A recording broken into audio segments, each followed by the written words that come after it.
Bienvenue dans 10 minutes, le podcast des Français dans le monde pour aider tous ceux qui se préparent ou qui vivent de près ou de loin la mobilité internationale. Je suis Gauthier Seyss et j'ai le plaisir de passer 10 minutes avec la lauréate Éducation 2026, trophée des Français de l'étranger organisé par Le Petit Journal. Voici Muriel Huet. 10 minutes. 10 minutes. Le podcast des Français dans le monde. Tintin! Voici la lauréate 2026, éducation remis par le CNED dans le cadre de notre partenariat avec Le Petit Journal. J'ai ce délicieux plaisir de vous présenter les lauréats 2026. Muriel en fait partie, elle a fondé Épelle-moi et cofondé Cinémathèque. Elle est basée en Afrique du Sud, mais actuellement de passage dans la capitale à Paris. Bonjour, bienvenue Muriel. Merci beaucoup Gauthier, bonjour et merci de m'accueillir dans ce podcast. Je suis très très heureuse d'être ici. Je t'ai vu il y a quelques heures sur scène, radieuse. Évidemment, quand on fait tout ce travail associatif et qu'on se retrouve mis sous les projecteurs, on a un petit moment de fierté. C'est indescriptible. Franchement, la journée, la soirée que j'ai passée hier, moi, je me suis sentie transportée. C'était très très inattendu. Donc tout s'est déroulé assez vite ces dernières semaines. En fait, je pense que beaucoup de gens comme moi, on est sur le terrain, on fait les choses, on est dans l'action. Et en fait, c'est incroyable tout d'un coup de faire une pause, de recevoir une reconnaissance comme ça, d'écouter en plus d'autres personnes parler de notre parcours. C'est une expérience assez unique et clairement j'ai ressenti une grande fierté hier et je me suis dit que quand même j'ai peut-être fait des petites choses ces dernières années et après je pense que c'est aussi pour moi en tout cas j'ai ressenti que c'était quand même un trophée collectif, hein, c'est pas que le mien. Il y a plein de personnes que j'aurais aimé avoir auprès de moi hier parce que j'ai pas fait ces associations toute seule, j'ai pas fait ces projets toute seule. Il y a plein de gens autour de moi qui travaillent avec moi, qui me portent. Donc c'est une grande reconnaissance, mais pour le travail qu'on fait sur place en Afrique du Sud. Eh ben Muriel, ce podcast, c'est l'occasion de tous les saluer, de tous les féliciter, de t'avoir entouré sur ces projets. Avant d'entamer le détail de ce prix, on va revenir sur ta Bretagne natale. Tu es originaire de Rennes, c'est là que tu vas faire tes études. Mais à 20 ans, une envie de découvrir l'Allemagne, notamment. Ta maman est allemande, tu vas faire donc un Erasmus à Cologne. Et puis, ça va pas être suffisant. Un an, tu vas rester un peu plus où tu vas être assistante de français. Tu disais que c'était une super ville, Cologne, notamment quand on est étudiant. Ouais, clairement, déjà Rennes, c'est plutôt pas mal quand on est étudiant. Cologne, c'est un peu plus grand. Mais bon, Rennes, c'est déjà bien. Je suis à Lille, alors. Lille, Rennes, quand on est étudiant, attention à son cursus, ne pas louper les cours le lendemain matin après avoir fait la fête. Exactement. Mais non, Cologne, c'est une ville super. D'ailleurs, j'y suis retournée à l'été dernier. C'était assez drôle de revoir une ville où on a vécu étudiant pendant 2 ans. Puis en fait, c'est une ville qui reste toujours un peu son chez-soi, même après 20 ans. Et non, c'est une ville qui m'a beaucoup plu. Et en fait, c'est un peu là où tout a commencé parce que après l'Allemagne, je suis jamais retournée vivre en France. Et oui, ensuite tu vas enchaîner avec Londres où tu vas passer ton CAPES. Ça s'appelle comment le CAPES chez les anglophones? PGC. Voilà, je t'ai laissé le dire. Pendant 9 ans, tu vis dans la capitale anglaise. Tu vas adorer ce passage aussi.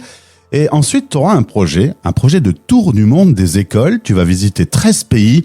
L'idée, c'était d'explorer les différents systèmes éducatifs. Ouais, en fait, c'est parti d'une grande envie de voyage, mais j'avais envie de voyager avec un but. Et j'ai toujours été passionnée par l'éducation et le cinéma. Et j'avais envie de découvrir un peu, ou de développer ces deux passions en découvrant d'autres cultures, d'autres systèmes éducatifs. Donc, j'ai fait jouer mon réseau. À l'époque, il y avait que Facebook, vraiment. Ah ouais. Et puis les blogs, les emails, et vraiment j'ai réussi à trouver plein de contacts, c'était incroyable. Donc je me suis fait accueillir dans plein de pays, et puis à chaque fois j'ai découvert des enseignants, des personnes inspirantes. Grâce au British Film Institute avec lequel je travaille depuis plus de 15 ans, j'ai aussi mené des conférences, formé des professeurs autour du cinéma et de l'enseignement des langues. Et puis vraiment ça m'a permis de rencontrer des personnes incroyables. J'ai beaucoup appris de toutes ces personnes. Ça a été un grand tournant de ma vie parce que je me suis dit que ça m'a donné l'idée et l'envie de créer mes propres projets. J'avais vraiment envie de développer ma pratique sur la formation des professeurs, mais aussi sur le cinéma, l'enseignement des langues, mais de manière assez innovante, inclusive, donc toujours à chercher des nouvelles pédagogies. Et puis voilà, je me suis lancée, je me suis dit je peux pas retourner à Londres après ça. Et un des pays où je me suis arrêtée, c'était l'Afrique du Sud. Justement, voilà. Parlons-en de cette Afrique du Sud. On en échangeait quelques mots juste avant d'enregistrer ce podcast. Quand tu as posé le pied sur le sol de l'Afrique du Sud, il y a eu un arc électrique. Si on était dans une BD, on verrait une espèce de fusion à un moment. Muriel, arrivant en Afrique du Sud, a un coup de cœur pour ce pays, pour le peuple, les rencontres que tu vas y faire, des rencontres extraordinaires, tu m'as dit. Est-ce que tu as su identifier pourquoi pourtant, il n'y avait pas de raison très logique. Pourquoi il y a eu ce coup de cœur pour ce pays ? Alors déjà, j'avais quand même, la plupart de mes amis à Londres étaient sud-africains, donc j'avais déjà quand même un attachement à l'Afrique du Sud, donc que j'avais très envie de découvrir grâce à ces amis. Et en fait, quand je suis arrivée, j'ai retrouvé cette chaleur que j'avais trouvée chez eux à Londres. Et en fait, ça m'a bouleversée, ce pays. En fait, je suis restée quelques semaines pendant le tour du monde, et c'était cette énergie des gens, la manière dont j'ai senti que tout était possible. Alors en même temps, avec énormément de complexité, un pays qui nous remet beaucoup en question. Et ça m'a plu en fait, de devoir me questionner. Donc ensuite je suis partie, j'ai continué mon voyage, mais je faisais que de repenser à l'Afrique du Sud. Je suis rentrée et pour moi c'était évident, il fallait que j'y retourne. Donc j'ai tout fait pour y retourner. Et en fait, quand je suis arrivée là-bas, j'ai tout de suite su que j'avais fait le bon choix. Et ça a été rencontre extraordinaire après rencontre extraordinaire. Et en fait, beaucoup de Sud-Africains m'ont porté, et sans eux, tous ces projets n'auraient pas été possibles. C'est vraiment un pays qui lui-même se réinvente. Et puis voilà, moi j'ai l'impression d'être tout le temps en train je vis dans un pays où je me sens tout le temps transportée. C'est un pays complexe. C'est un pays où on a des discussions. J'ai l'impression que toutes les semaines j'ai des discussions incroyables. Toutes les semaines j'ai l'impression de rencontrer quelqu'un d'incroyable. Et vraiment, je pense que si j'avais pas été en Afrique du Sud, ces projets n'auraient peut-être pas été là aujourd'hui. Et c'est vraiment les personnes que j'ai rencontrées qui m'ont inspirée à créer tout ça. Et j'ai l'impression que c'est un pays où tout est toujours un peu possible. Ça peut partir d'un café et 3 jours après, hop, les choses se passent. Et tu as créé là-bas 2 associations de droit local, une qui s'appelle Épelle-moi, l'autre Cinémathèque. En 2 phrases, tu peux nous expliquer l'objectif de ces assos ? Ouais, alors Épelle-moi Afrique du Sud, c'est une association. Alors on travaille avec donc de droit local, on travaille avec environ 1000 jeunes par an. On travaille beaucoup sur la langue française, avec beaucoup de jeunes, notamment des jeunes francophones issus de la diaspora africaine, qui vivent dans des quartiers défavorisés. Des quartiers où ça peut être très compliqué pour eux d'y vivre à cause de la xénophobie. Donc ils cachent un peu leur langue, leur identité, et nous en fait on a créé des espaces dans le Johannesburg où ils peuvent s'exprimer librement, ils peuvent vivre leur langue au pluriel, parce qu'il n'y a pas que le français.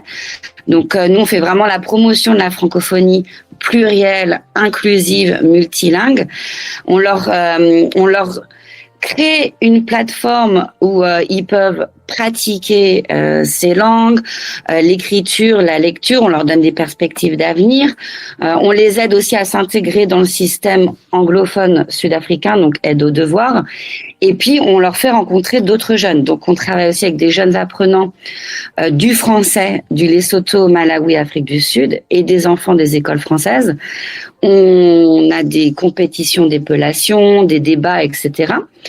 Et puis, on organise des événements toute l'année, mais notre plus grand événement, c'est lors du mois de la francophonie en mars, où on fait rencontrer tous ces jeunes de milieux divers, de cultures diverses. Et puis, c'est un grand moment de convivialité autour de la langue française. Et ces jeunes, en fait, c'est une vraie ouverture d'esprit quand ils se rencontrent. Ils se rendent compte que ils peuvent se retrouver autour de la langue française. Ils peuvent devenir amis avec quelqu'un d'un milieu très différent du leur.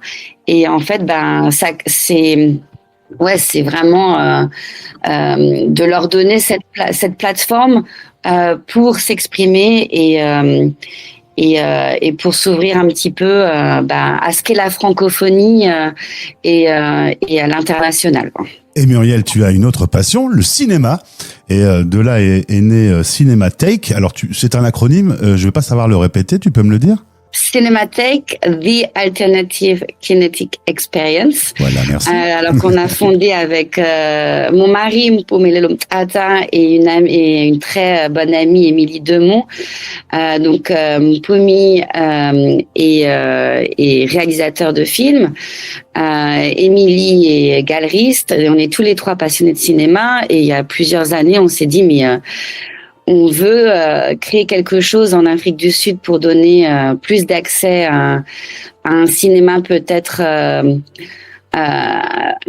qui est un peu invisible des fois en Afrique du Sud où il y a beaucoup de blockbusters qui sont montrés au cinéma, mais il n'y a pas toujours de films africains. Et donc on voulait créer un petit peu un endroit où on peut avoir des projections un petit peu différentes. Et puis en fait très vite on s'est réorienté vers les jeunes. Et l'éducation, qui est aussi ma passion. Et puis on s'est dit, mais en fait, on a besoin de leur donner une plateforme à ces jeunes pour s'exprimer. Et qu'est-ce qu'il y a de mieux que le cinéma ? Et donc avec des jeunes de township, donc de bidonville, tous les ans, donc à peu près une soixantaine tous les ans, on crée des courts-métrages. Mais c'est vraiment eux qui créent leurs courts-métrages. Donc nous, on les initie à l'art du cinéma, on leur montre comment filmer, enregistrer le son, la lumière, écrire un script. C'est eux qui font leurs films, on est là pour les guider. Et tous les ans, on participe au festival de cinéma 100 ans de jeunesse, qui existe depuis 30 ans, qui est un festival français. Mais on est le premier pays africain à participer. Et tous les ans, on amène des jeunes aussi au festival en France. Alors cette année, ce sera en Allemagne. Donc voilà, il nous reste toujours à trouver des sponsors pour nos billets d'avion. Mais voilà. Le message est passé au passage, Muriel. Exactement. En tout cas, tu mérites largement ce prix, même voire 2 prix éducation, trophée des Français de l'étranger 2026. Tu es à 11 heures d'avion de ta Bretagne natale. Qu'est-ce qui te manque le plus de la Bretagne ? Mais les galettes, bien sûr. D'ailleurs, j'en ai mangé une ce week-end. Mais j'ai mon binique en Afrique du Sud. J'ai ramené de la farine de sarrasin. Donc, tout va bien. Je vais pouvoir faire mes galettes à mon retour. Eh bien, en tout cas, passe le message auprès de tous ceux qui t'accompagnent dans ces 2 très beaux projets. Félicitations pour ce prix. Et puis, au plaisir de te retrouver. Tu es une auditrice des podcasts. Te voilà dans la galerie, Muriel. Bienvenue. Merci. Franchement, je suis très heureuse. Et puis, je profite de ce podcast vraiment pour dire merci à tous ceux qui m'ont accompagnée, qui travaillent avec moi depuis toutes ces années, parce que vraiment, ce trophée, il est à nous tous. Eh bien, bravo et à très vite. Merci beaucoup. Vos podcasts sur la mobilité internationale sont sur fdlm.fr Français dans le monde et sur YouTube en cherchant Français dans le monde.